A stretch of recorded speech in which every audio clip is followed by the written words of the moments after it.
नमस्कार दोस्तों, स्वागत है आपका आपके channel one nation one exam पर। तो दोस्तों, इस वीडियो में हम लोग UP DElEd second semester math यानी गणित का चैप्टर 3 देखेंगे। ठीक है दोस्तों, इससे पहले मैं चैप्टर 1 और 2 करा चुका हूं, जिसका आपको डिस्क्रिप्शन में लिंक मिल जाएगा, जिसे जाकर आप अवश्य चेक करें। जो तीसरा आपका चैप्टर है वह है प्राकृतिक संख्याएँ, पूर्ण संख्या, पूर्णांक तथा परिमेय संख्याओं की अवधारणा। तो दोस्तों, इसको हम बेसिक से समझेंगे, साथ ही साथ इस पर आधारित जितने भी प्रश्न आज तक पूछे गए हैं उनको भी देखेंगे, और वह प्रश्न भी शामिल हैं जो आपसे इस वर्ष पूछे जा सकते हैं। तो दोस्तों, संख्या क्या होती है? तो संख्या को अंग्रेजी भाषा में कहते हैं नंबर्स। कितनी वस्तुएं हैं जिससे हमको पता चलता है, उन्हें संख्या कहते हैं। इसके अलावा जिस भी प्रकार से हम उसको प्रदर्शित करते हैं या दिखाते हैं कि कितनी वस्तुएं थी, उसे हम संख्यांक कहते हैं या फिर न्यूमरल्स कहते हैं। ठीक है दोस्तों, इसके अलावा जो आपका प्रश्न पूछा जाता है वह प्राकृतिक संख्या से पूछा जाता है। तो प्राकृतिक संख्याएं क्या होती हैं? वह संख्याएं जिसको हम गणना के लिए या गिनती के लिए इस्तेमाल करते हैं, उनको प्राकृतिक संख्या कहते हैं। जैसे कि 1, 2, 3, 4, 5 और इस प्रकार यह अनंत तक होता है। ठीक है दोस्तों, इसको n से प्रदर्शित किया जाता है और सबसे छोटी प्राकृतिक संख्या 1 होती है। यह आपको याद रखना है। इसके अलावा अब हम देखते हैं पूर्ण संख्या क्या होती है, जिसको अंग्रेजी भाषा में होल नंबर कहते हैं और इसको W से प्रदर्शित करते हैं। तो जो हमारी प्राकृतिक संख्याएं हैं, इसी के साथ अगर हम शून्य को शामिल कर दें तो वह हमारी पूर्ण संख्याएं हो जाएंगी, और सबसे छोटी पूर्ण संख्या है शून्य। अब हम देखते हैं पूर्णांक क्या होते हैं। तो दोस्तों, पूर्णांक को अंग्रेजी भाषा में इंटीजर कहते हैं और इसको आई या फिर जेड से प्रदर्शित करते हैं। और हम इसी होल नंबर के साथ अगर ऋणात्मक संख्याओं को मिला दें या फिर वह सारी संख्याएं जो नंबर लाइन पर जिसको हम नंबर लाइन पर प्रदर्शित करते हैं, वह होती हैं हमारी पूर्णांक। ठीक है दोस्तों, यह 3 प्रकार की होती हैं, जिसमें एक धनात्मक यानी जो पॉजिटिव नंबर्स होते हैं वह होती हैं, एक ऋणात्मक संख्याएं होती हैं जैसे -1, -2, -3, -4, इस प्रकार से माइनस इन्फिनिटी यानी माइनस अनंत तक। इसी प्रकार जो घनात्मक पूर्णांक होते हैं वह 1, 2, 3, 4 ये होते हैं पॉजिटिव अनंत तक। ठीक है दोस्तों, इसके अलावा एक शून्य भी होता है जो ना तो धनात्मक होता है ना ही ऋणात्मक होता है। ठीक है दोस्तों, यही सब बातें आपको पूर्णांक में याद रखनी थी। इसके अलावा अब हम देखते हैं परिमेय संख्या। परिमेय संख्या वह संख्याएं होती हैं जिसको हम P/Q के रूप में लिखते हैं। जैसे कोई भी संख्या है, जैसे 2 है,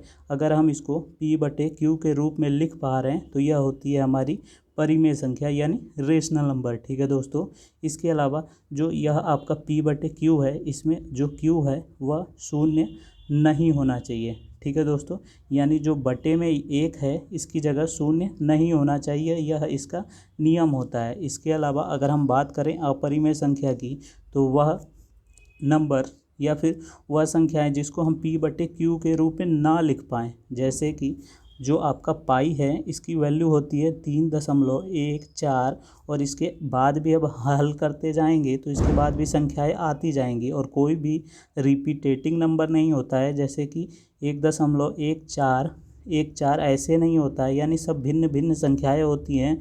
तो हम इसको दशमलव हटा के P/Q के रूप में नहीं लिख पाते हैं, तो वह होती है हमारी इर्रेशनल नंबर यानी अपरिमेय संख्याएं। ठीक है दोस्तों, अब हम देखते हैं अभाज्य संख्या। तो दोस्तों, अभाज्य संख्याएं क्या होती हैं? वह संख्याएं जिसके सिर्फ 2 गुणनखंड या फैक्टर होते हैं वह अभाज्य संख्याएं कहलाती हैं। जैसे कि 2 है, यह सिर्फ 2 संख्याओं से कटता है या फिर 2 संख्याओं के पहाड़े में आता है, जैसे कि 1 के पहाड़े में और स्वयं के पहाड़े में। इसी प्रकार जैसे कि 3 है, उसके भी 2 फैक्टर होंगे या 2 गुणनखंड होंगे, एक तो 1 होगा और एक वह स्वयं संख्या होगी। तो यह हो जाती है हमारी अभाज्य संख्या है जिसके 2 फैक्टर या 2 गुणनखंड होते हैं। और अगर हम भाज्य संख्या की बात करें तो वह संख्याएं जिनके 2 से ज़्यादा फैक्टर होते हैं वह होती हैं भाज्य संख्याएं। जैसे कि 4 जो है वह 1 और स्वयं के साथ साथ 2 से भी कटता है, यानी इसके 2 से ज़्यादा फैक्टर हैं, तो यह भाज्य संख्या है। और सबसे छोटी अभाज्य संख्या पूछा जाता है तो वह होता है 2। इसके अलावा सबसे छोटी भाज्य संख्या पूछा जाता है तो वह होता है 4। अब हम देखते हैं सम संख्याएं। सम संख्याएं क्या होती हैं दोस्तों? तो वह सारी संख्याएं जो 2 के पहाड़े में आती हैं या 2 से कट जाती हैं वह सम संख्याएं कहलाती हैं। जैसे कि जो 10 है वह 2 से पूर्ण रूप से कट जाएगा 5 बार में, यानी कि जो 10 है वह सम संख्या है। यानी सम संख्याएं होती हैं 2, 4, 6, 8, इस प्रकार से वह सारी संख्याएं जो 2 से विभाजित हो जाएं पूर्णतः। ठीक है दोस्तों, यानी दशमलव में ना आए। इसके अलावा विषम संख्याओं की बात करें तो वह सारी संख्याएं जो 2 से ना विभाजित हों या फिर जो 2 से विभाजित तो हों परंतु दशमलव में आ जाएं तो वह होती हैं विषम संख्याएं। जैसे 1, 3, 5, 7। और जो भी मैं लिख रहा हूँ उसमें जो सबसे पहले लिख रहा हूँ वह उसकी सबसे छोटी विषम संख्या है और जो सबसे छोटी सम संख्या होती है वह होती है 2। अब हम बात करते हैं पूर्ववर्ती संख्या की। तो दोस्तों किसी भी संख्या में अगर हम 1 घटा दें तो वह होती है उसकी पूर्ववर्ती संख्या। जैसे अगर आपसे 3 की पूर्ववर्ती संख्या पूछता है तो आपको 3 में से 1 घटा देना होगा और 3 की पूर्ववर्ती संख्या हो जाएगी 2। इसी प्रकार आपसे परिवर्ती, उत्तरवर्ती या अनुवर्ती पूछता है तो आपको दी हुई संख्या में बस 1 जोड़ देना है। ठीक है दोस्तों, तो वह हो जाएगी उसकी परिवर्ती या उत्तरवर्ती या अनुवर्ती। तो 3 की अनुवर्ती हो जाएगा 4। ठीक है दोस्तों, अब हमने जो भी कॉन्सेप्ट समझे उस पर आधारित प्रश्नों को देखते हैं। पहला प्रश्न है, 2 असमान परिमेय संख्याओं के बीच परिमेय संख्या होती है। यानी 2 असमान परिमेय संख्याएं हैं, जैसे 2/3 हो गया, 5/3 हो गया, इसके बीच की परिमेय संख्याएं पूछ रहा है कितनी होती हैं। तो यह होती हैं दोस्तों अनंत। और किस प्रकार अनंत होती हैं यह आपको देखने को मिलेगा सबसे लास्ट क्वेश्चन में, इसलिए आप वीडियो को एंड तक अवश्य देखें।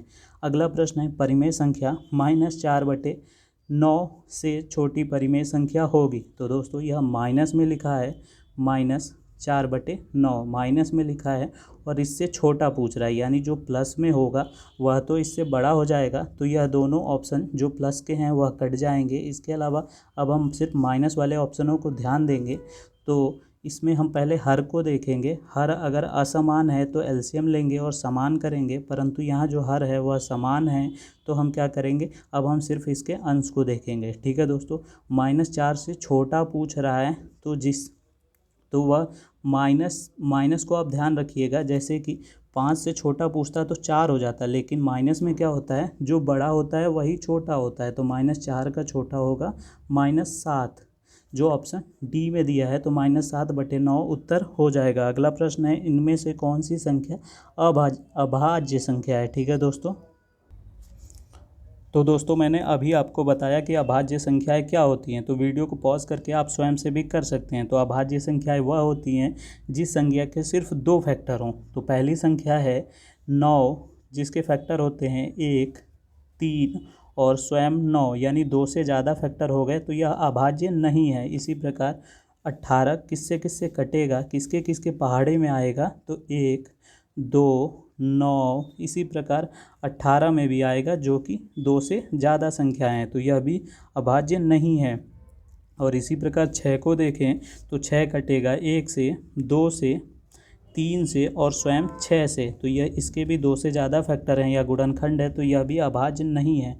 तो अभाज्य हो जाएगा 11, जिसके 2 फैक्टर हैं 1 और 11 स्वयं। ठीक है दोस्तों, तो अब हम देखते हैं अगला प्रश्न जो है, इनमें से कौन सी भाज्य संख्या है। दोस्तों भाज्य संख्या वह होती हैं जिसके 2 से ज़्यादा फैक्टर हो। तो 6 है, 6 के होते हैं 2 से ज़्यादा फैक्टर, 1, 6 और 2 और 3, यानी 2 से ज़्यादा फैक्टर हैं, तो यह हो गई आपकी भाज्य संख्या। इसके अलावा 23 के 2 ही फैक्टर होते हैं, 1 और 23, 7 के 2 ही फैक्टर होते हैं, 1 और 7, और 31 के भी 2 ही फैक्टर होते हैं, 1 और 31। तो यह सब हो जाएंगी आपकी अभाज्य, परंतु आपको भाज्य पूछ रहा है तो ऑप्शन ए सही हो जाएगा। अगला प्रश्न है, सबसे छोटी प्राकृतिक संख्या। तो दोस्तों मैंने अभी बताया आपको प्राकृतिक संख्याएं 1 से शुरू होती हैं, तो आपका ऑप्शन जो बी है वह सही हो जाएगा। यह भी प्राकृतिक है परंतु आपसे सबसे छोटी पूछ रहा है और यह प्राकृतिक संख्या नहीं है, यह एक होल नंबर है। ठीक है दोस्तों, तो यह कैंसिल हो जाएगा, तो आपका ऑप्शन बी सही हो जाएगा। 1 की पूर्ववर्ती प्राकृतिक संख्या आपको बतानी है, यानी 1 से पूर्ववर्ती का मतलब होता है दी हुई संख्या में से एक घटा देना, तो क्या आ जाएगा, शून्य आ जाएगा। परंतु आपको प्राकृतिक संख्या बतानी है, एक की प्राकृतिक संख्या, पूर्ववर्ती संख्या, तो यह एक प्राकृतिक संख्या नहीं है, तो पहला ऑप्शन भी कट जाएगा। और इसके बाद यह तो पूर्ववर्ती है ही नहीं, यह भी नहीं है, तो इनमें से कोई नहीं ऑप्शन सही हो जाएगा। अगला प्रश्न है 101 से बड़ी क्रमागत संख्या। तो दोस्तों क्रमागत संख्या यानी जो क्रम में चलती हो, जैसे 1 2 3 4, तो एक से बड़ी क्रमागत संख्या है 2 3 4 सभी हैं, तो आपका जो ऑप्शन फोर्थ है वह सही हो जाएगा। अगला प्रश्न है निम्नलिखित में से कौन सी परिमेय संख्या नहीं है। इसमें आपसे पूछ रहा है परिमेय संख्या नहीं है, यानी अपरिमेय संख्या पूछ रहा है। अपरिमेय संख्या क्या होती है, जिसको p/q के रूप में नहीं लिख सकते, यह तो ऑलरेडी लिखा हुआ है। और पाई जो होता है 3.14 होता है, इसके बाद भी संख्या आती रहती है, यानी इसको हम p/q के रूप में नहीं लिख सकते। यही हमारी अपरिमेय संख्या है, या फिर यही जो है वह परिमेय संख्या नहीं है, क्योंकि बाकी सबको हम p/q के रूप में लिख सकते हैं। यह हो जाएगा 5/4 और यह हो जाएगा 69/100। अगला प्रश्न देखते हैं, जो है परिमेय संख्या -24/45 के समतुल्य संख्या है। तो दोस्तों आपको इसी के समतुल्य या फिर इसको सरल रूप में लिखना है, यानी इसका लघुत्तम रूप लिखना है। तो आपको देखना होगा कि -24/45 किस संख्या से कट रहा है। तो -24/45 आप लिख लीजिए, फिर देखिए कि किस संख्या से कट रहा है। दोनों संख्याएं कटनी चाहिए, तो यह कटेगा आपके 3 से, 3/24 और इसके अलावा 3 एकम में 3, 3×5 = 15 और माइनस लगाया तो माइनस लगा देंगे, यानी -8/15 जो होगा इसका उत्तर हो जाएगा। अगला प्रश्न है घन पूर्णांक 3a + 5 के ठीक बाद का घन पूर्णांक बताना है, यानी आपको घन बताना है, यानी पॉजिटिव नंबर बताना है और इसके ठीक बाद का बताना है। तो दी हुई संख्या में हम 1 जोड़ देंगे, तो 5 और 1 क्या हो जाएगा, तो 3a + 6 हो जाएगा और यही आपका उत्तर हो जाएगा जो ऑप्शन बी में दिया हुआ है। सबसे छोटी सम अभाज्य संख्या है। तो दोस्तों पहले तो आपको सम संख्याएं देखनी है, तो यह और यह सम संख्या नहीं है, बची यह और यह संख्या है। तो इसमें आपको अभाज्य देखनी है, तो जो 2 है वह अभाज्य है, जबकि 4 जो है वह भाज्य संख्या है, क्योंकि इसके 2 से ज़्यादा गुणनखंड है। तो आपका ऑप्शन बी सही हो जाएगा। ऋण पूर्णांक संख्या है, यानी आपको निगेटिव में पूर्णांक ढूंढना है, जो कि है -5। ठीक है दोस्तों, अब हम देखते हैं अगला प्रश्न। -1 और 1 के बीच कितनी परिमेय संख्या प्राप्त की जा सकती है। तो दोस्तों अभी मैंने प्रश्न 1 में बताया कि किन्हीं भी दो संख्याओं के बीच परिमेय संख्याओं की संख्या होती है अनंत, और किस प्रकार होती है यह आपको देखने को मिलेगा लास्ट क्वेश्चन में। अगला प्रश्न है सबसे छोटी पूर्ण संख्या क्या है। तो दोस्तों मैंने पूर्ण संख्या पढ़ाते हुए आपको बताया कि सबसे छोटी पूर्ण संख्या होती है 0। ठीक है दोस्तों, अगला प्रश्न देखते हैं, एक क्या है। एक क्या भाज्य संख्या है। तो भाज्य संख्या का जो नियम होता है वह होता है 2 से ज़्यादा फैक्टर। तो 1 के फैक्टर हैं सिर्फ 1, और अभाज्य का नियम होता है 2 फैक्टर। तो 1 का तो 1 ही फैक्टर है ना, तो ना यह भाज्य होगा ना यह अभाज्य होगा, तो ऑप्शन सी सही हो जाएगा। अगला प्रश्न देखते हैं 16, क्रमागत 2 पूर्णांकों का अंतर बताइए। तो क्रमागत संख्याएं होती हैं एक के बाद एक जो आती है, तो आप किन्हीं भी दो क्रमागत संख्याओं का अंतर देखेंगे तो 3 में से अगर 2 घटाते हैं तो 1 आता है, या फिर 2 में से 1 घटाएंगे तो भी 1 आएगा। तो आपका ऑप्शन बी जो है वह सही हो जाएगा। अगला प्रश्न है, किसी पूर्ण संख्या में से 0 घटाने पर प्राप्त होता है। तो किसी भी पूर्ण संख्या में से आप 0 को घटाएंगे तो वही संख्या जो है वह प्राप्त होगी। तो आपका ऑप्शन सी सही हो जाएगा। अगला प्रश्न है, प्राकृतिक संख्या है। तो दोस्तों जो आप गिनती में इस्तेमाल करते हैं या गिनती आप पढ़ते हैं तो 1 2 3 4 5 ही तो पढ़ते हैं, आप फ्रैक्शन में तो नहीं पढ़ते ना। तो आपका ऑप्शन ए सही हो जाएगा। अगला प्रश्न है, यह 4 दिए हुए, इसमें से आपको परिमेय संख्या बतानी है। तो परिमेय संख्या होती हैं जो p/q के रूप में लिखी जा सके। तो अब आप ढूंढिए कि किसको हम p/q के रूप में लिख सकते हैं। तो √2 जो लिखा हुआ है, इसका जो यह जो 2 लिखा है यह किसी भी संख्या का घन नहीं, या किसी भी संख्या का वर्ग नहीं है, तो इसकी जो संख्या आएगी वह दशमलव में आएगी, यानी हम इसको p/q के रूप में नहीं लिख सकते, तो यह कैंसिल हो गया। 4 जो है वह किसी संख्या यानी 2 का वर्ग है, तो यानी √4 जो हो जाएगा वह हल करेंगे तो 2 आ जाएगा और 2 को हम 2/1 के रूप में लिख सकते हैं, यानी हमने इसको p/q के रूप में लिख लिया। तो यही हमारा उत्तर हो जाएगा जो ऑप्शन ए में दिया हुआ है। अगला है √0.4। तो आप दशमलव को अगर हटाते हैं तो √4/10 आ जाएगा, जिसमें आप 2 को तो आप जो ऊपर अंश लिखा है उसको तो 2 लिख सकते हैं, परंतु अगर 10 को आप हल करेंगे तो दशमलव में आ जाएगा, जिसको आप अगर दशमलव हटाते हैं तो p/q के रूप में नहीं लिख पाएंगे। इसी प्रकार दशमलव 2 अंडर रूट में लगा है उसको भी आप नहीं लिख पाएंगे। तो आपका ऑप्शन ए सही हो जाएगा। अगला प्रश्न है 21 की अनुवर्ती संख्या बताइए। तो दोस्तों 21 की अनुवर्ती जो हो जाएगी वह 21 में 1 जुड़ जाएगी तो 22 हो जाएगी, परंतु इस 22 की फिर से अनुवर्ती बतानी है क्योंकि यहाँ 2 बार अनुवर्ती लिखना है। तो 22 में हम पुनः 1 जोड़ देंगे और आपका उत्तर आ जाएगा 23, जो ऑप्शन डी में दिया हुआ है। अगला प्रश्न है परिमेय संख्या -7/9 -5/21 और 2/-3 को आरोही क्रम में लिखना है। तो दोस्तों जब भी फ्रैक्शन में दिया हुआ और हर देखिएगा सबसे पहले, और हर अगर भिन्न है तो आप एलसीएम लीजिएगा। तो 9, 21 और 3 का एलसीएम हो जाएगा 63। ठीक है दोस्तों।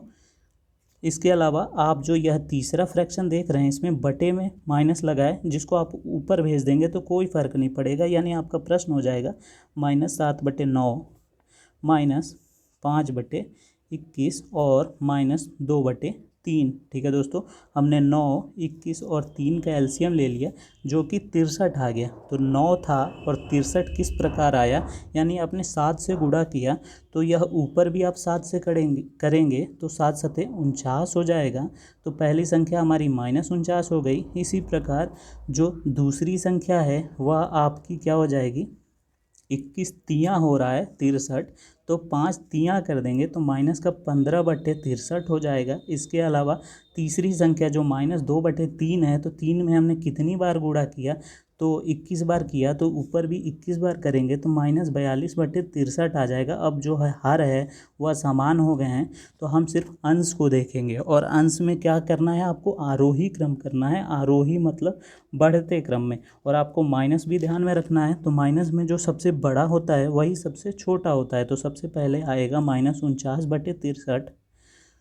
ठीक है दोस्तों, जो कि था -7/9, यानी सबसे पहले ये आएगा, उसके बाद आएगा -42/63 यानी 2/-3, और उसके बाद आएगा आपका -5/21 यानी कि -15/63, और यही आपका उत्तर हो जाएगा। अगला प्रश्न है निम्नलिखित संख्याओं को में घन पूर्णांक बताना है, यानी घन पूर्णांक यानी वह संख्या है जो पॉजिटिव है। ठीक है दोस्तों, तो पहला वैसे ही कैंसिल हो गया क्योंकि यह ऋणात्मक पूर्णांक है।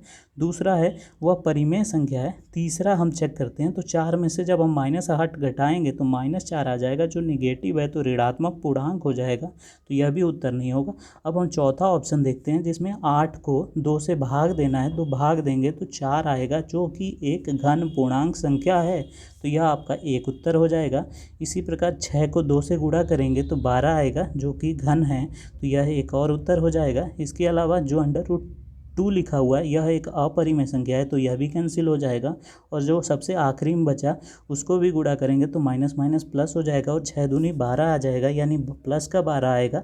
तो आपके 3 उत्तर होंगे 8/2 और 2 × 6 और -2 × -6, यही आपके घन पूर्णांक हो जाएंगे। अगला प्रश्न है 5/9 और -13/9 को जोड़ना है, तो आपका हर जो है वह बराबर है, तो आप डायरेक्ट एलसीएम लेंगे तो वह भी आ जाएगा 9, और आप इसको अंश को डायरेक्ट जोड़ देंगे तो जोड़ने पे आएगा आपका -8/9, और यही आपका उत्तर हो जाएगा। अगला प्रश्न है 7/-11, तो अभी मैंने बताया कि अगर हर में माइनस दिया है तो आप उसे अंश में भेज सकते हैं, कोई भी चेंज नहीं होगा। इसके अलावा दूसरी संख्या है 3/11, दोनों का हर जो है वह 11 समान है, तो एलसीएम भी 11 आ जाएगा, और अंश जुड़ जाएंगे, जो जोड़ने के बाद आएगा -4/11। अगला प्रश्न है -5/8 और से -5/12 को घटाना है, यानी इससे आपको इसे घटाना है, तो आप से की जगह माइनस लिखेंगे, और जो बाद की संख्या है उसमें भी माइनस लगाए तो माइनस माइनस गुणा होंगे तो प्लस हो जाएगा, और आपका क्वेश्चन बचेगा -5/8 + 5/12, जिसमें हर भिन्न है तो आप एलसीएम ले लेंगे। एलसीएम क्या आएगा, 24 आ जाएगा। तो 8 था 24 हो गया, यानी 3 से गुणा हुआ तो ऊपर भी 3 से गुणा होगा और 5 का 15 हो जाएगा। इसी प्रकार 12 था 24 हो गया, यानी 2 से गुणा हुआ तो ऊपर भी 2 से गुणा होगा और 5 दूनी 10 हो जाएगा, जिसमें अंश को हम जोड़ेंगे तो -5/24 आ जाएगा और यही आपका उत्तर हो जाएगा। अगला प्रश्न है, -22/3 को 27/88 से गुणा करना है। तो गुणा करना हो तो यहाँ आप गुणा लगाइए, जो हर है उससे अंश को काटने की कोशिश कीजिए। तो आप अंश अगर काटते हैं तो 3 9 87 कट जाता है और इसके अलावा 22 चौके 88 कट जाता है, तो -9/4 आपका उत्तर हो जाएगा। अगला प्रश्न देखते हैं, दो परिमेय संख्याओं का योगफल आपको -1/3 दिया है और उसमें से एक परिमेय संख्या इतनी दी हुई है। तो योगफल कह रहा है तो एक संख्या हम x मानते हैं, दूसरी हमें ऑलरेडी दे रखी है -5/18, जिसका योगफल जो है वह -1/3 आ रहा है। यह हमारी इक्वेशन बन गई। अब हम इसको हल कर लेंगे तो यह प्लस माइनस माइनस हो जाएगा और यह माइनस का है जो दूसरी तरफ जाएगा तो प्लस का हो जाएगा। तो दूसरी तरफ हमारा क्या बचा, -1/3 प्लस 5/18 और बाईं तरफ सिर्फ बचा है x। तो अब हम क्या करेंगे, दाईं तरफ वाले को एलसीएम ले लेंगे जो कि 18 आएगा और 3 छके 18 हुआ, यानी ऊपर भी हो जाएगा 6 से गुणा और -6 हो जाएगा। इसके अलावा इसमें 18 था, 18 ही एलसीएम है, यानी 1 से गुणा हुआ तो ऊपर भी 1 से गुणा होगा और 5 एकम में 1 हो जाएगा, जिसको हम हल करेंगे तो -1/18 आपका उत्तर आ जाएगा। अगला प्रश्न है, 100 और 110 के बीच की अभाज्य संख्याएं बतानी है, यानी वह संख्याएं आपको बतानी है जिसके सिर्फ 2 फैक्टर हों। तो 100 के बाद जो ऐसी संख्या है वह है 101, 103, 107 और 109। ठीक है दोस्तों। अब हम देखते हैं अगला प्रश्न जो है 29 में कह रहा है, यदि परिमेय संख्या के अंश उनके हर से 2 कम है, यानी परिमेय संख्या की बात कर रहा है। तो आप लिख लीजिए कोई परिमेय संख्या x/y है, इसमें कह रहा है जो अंश है वह हर से 2 कम है, यानी जो अंश है वह हर से 2 कम है, यानी यह आपको एक इक्वेशन मिल गई। इसके अलावा कह रहा है यदि उसके अंश और हर में 1 जोड़ दिया जाए, तो यह आपका अंश हो गया। तो अंश में और हर में, हर तो y ही था, इसमें अगर 1 जोड़ दिया जाए तो 3/4 आ जाता है। तो संख्याएं ज्ञात करनी है, तो अब आप इसको हल कर लीजिए, क्रॉस मल्टीप्लाई कर लीजिए। तो -2 में 1 जुड़ेगा तो -1 हो जाएगा। इसके अलावा 4 उधर जाएगा तो 4y और -1 के साथ गुणा होगा तो -4। इसके अलावा 3 इन लोगों के साथ गुणा होगा तो 3y + 3 हो जाएगा।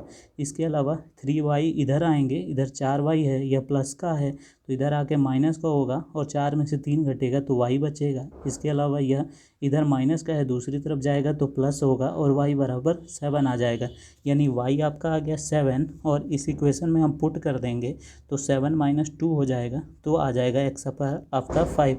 तो आपका उत्तर हो जाएगा 5/7। अगला प्रश्न देखते हैं, 9/-16 और -5/-12 को जोड़िए। तो दोस्तों यह आप स्वयं से करिएगा और कमेंट कीजिएगा, इसको भी स्वयं से करके कमेंट कीजिएगा, इसको भी आप स्वयं से करके कमेंट कीजिएगा, तीनों जोड़ के ही हैं।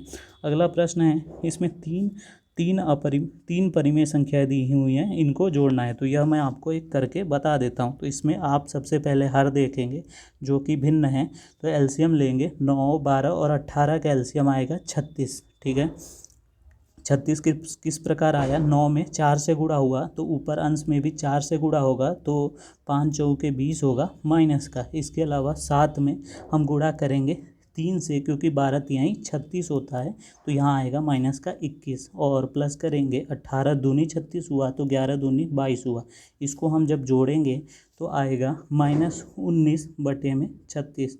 ठीक है दोस्तों, यही आपका उत्तर हो जाएगा। अब हम देखते हैं आखिरी प्रश्न जिसकी हम बात शुरू से कर रहे हैं कि आपको 2/3 तथा 5/3 के मध्य परिमेय संख्या ज्ञात करनी है। दोस्तों यहाँ पे लिखा नहीं है कितनी संख्याएं ज्ञात करनी है, तो मुख्यतः आपसे 2 संख्याएं पूछता है। इसके अलावा मैं बता दूं कि किन्हीं भी 2 परिमेय संख्याओं के बीच जो परिमेय संख्याओं की संख्या होती है वह अनंत होती है, जैसा कि मैं 2 क्वेश्चन ऑलरेडी करा चुका हूं। और किस प्रकार इन संख्याओं को ज्ञात करना होता है, तो आप दी हुई संख्याओं को जोड़ लीजिए, जो कि 2/3 प्लस 5/3 हो जाएगा। और इस जोड़ने के बाद जो आए उसको 2 से भाग कर दीजिए, तो इसके बीच की एक परिमेय संख्या आ जाएगी। तो इसको जोड़ेंगे तो 5 + 2 7 हो जाएगा, क्योंकि एलसीएम है 3/2 है, तो यह इसके साथ गुणा हो जाएगा और आपका पहला परिमेय संख्या आ गया 7/6। ठीक है दोस्तों, यहाँ पे आ गया आपका 7/6। अब हम इसको इसके साथ फिर से जोड़ के 2 से भाग करेंगे तो एक और आ जाएगी, फिर इसको इसके साथ जोड़ के भाग करेंगे तो एक और आ जाएगी। इसी प्रकार हम करते रहेंगे और अनंत संख्याएं आती रहेंगी। ठीक है दोस्तों, तो अब आप क्या कर सकते हैं, अगर 2 पूछता है तो यह जो संख्या आई है इसको हम फिर से 2/3 के साथ जोड़ ले रहे हैं। ठीक है, तो एलसीएम लेंगे तो 6 आएगा, तो 3 दूनी 6 यानी 2 दूनी 4। इसके अलावा 6 का एलसीएम तो 6 ही है, तो ऊपर भी 7 ही रहेगा, बटे 2 हो जाएगा, तो 2 छके 12 हो जाएगा, ऊपर 7 + 4 यानी 11 हो गया। तो यह आ गई आपकी 2 परिमेय संख्या है। इसके अलावा अगर आपसे 3 पूछता तो इस 7/6 को आप 5/3 से जोड़ के 2 से भाग कर देते हैं। ठीक है, फिर आता उसको फिर से इसके साथ कर सकते हैं, फिर से इसके साथ कर सकते हैं। इस प्रकार अनंत परिमेय संख्याएं आती हैं। तो दोस्तों यहाँ पे आपका तीसरा चैप्टर कंप्लीट हो जाता है। इस वीडियो को ज़्यादा से ज़्यादा शेयर करें ताकि मैं चैप्टर 4, 5 सब बना सकूँ, कि ज़्यादा से ज़्यादा व्यू आए और मैं मोटिवेट होकर बाकी चैप्टर भी बना सकूं। ठीक है दोस्तों, क्योंकि आप लोग शेयर नहीं करते हैं और ना ही आपने चैनल सब्सक्राइब किया है, क्योंकि 80% लोग जो हैं वो अनसब्सक्राइब हैं और चैनल को देखते हैं। तो दोस्तों अपने दोस्तों के साथ वीडियो को ज़्यादा से ज़्यादा शेयर करें, साथ ही साथ चैनल को सब्सक्राइब करने के साथ बेल आइकन पर क्लिक कर दें। और आपके कोई भी क्वेरीज़ हैं तो आप नीचे कमेंट कर सकते हैं। पूरी वीडियो देखने के लिए बहुत बहुत धन्यवाद दोस्तों।